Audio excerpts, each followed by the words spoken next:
Kugira habebembezo muri Kabare municipality behireyo kandi betegwira kutungura ibyo bwegise mu mashomero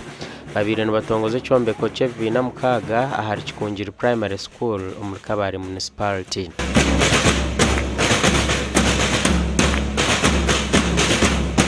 Hani ngova no commissioninga ecombeko itwa rehabilitating icyamaziro miliyoni 900 nishatomwe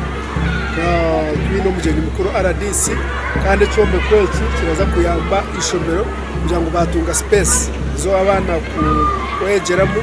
kandi bakegera ahantu haboneye kandi nyenda ko bamanyisa ngo agona amana ga yenari mu government abazi kusindika sentezo zikijo municipality kubaza kutungura eby'emishomo kandi nyenda ko bamanyisa still yenari mu government basize kushanga ngo kurugaro kumo ogwenda kinana Mukaga ogwejo mu Butware akaroho just 2.5 million runners aba primary, but as of now tuine enrollment erukiko million mwene behanangiriza abashomesa n'abanyamyogo mbyo bwegese okongera amano mu kutungura byo bwegese no kora obujunanizwa bwabo. Amina primary school comparinga na zankore n'ahandi ankore bintu rutoki binente so school fees to them ningashi umwana wasa kujya kiwamuha kabali takanirice kabale titwinente twine mafamu. So the only thing the investment turasa kwa bana bitu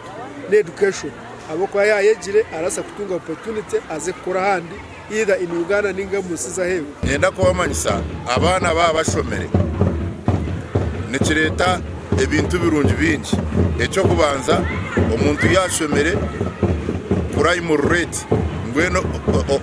kushobya mu Uganda obukozi bwebibi nubucendera abo kwabo bana nbaba batarudananti ninga kushanga ngo tubetegerize kushanga bakorebi. And to the teachers, we are leaving this to you. Use this facility as a tool to inspire our learners, not just in classroom and academia, but also inspire them to become great men tomorrow. Take this as a gift and care for it seriously. Twasingura Fabis mukuru wa Kikunjiri primary school asimire kandi ayinamasiko ngo cyombeko cyobombe cirwe nikija kwera kutereza beji okutungaho kushomera kubanza kitakombe kirwe turi kubi icyombeko kikaba kisisikire munonga amabati ni gatura ebite byabire biriho kandi bihanuka biri kutera abana bari kushoma tukatunga kuteganisibwa munonga twagambire aba municipal council bayikiriza bakite mu budget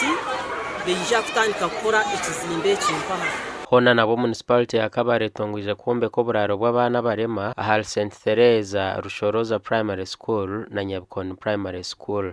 gasha kwa Nelson ahimsubwe.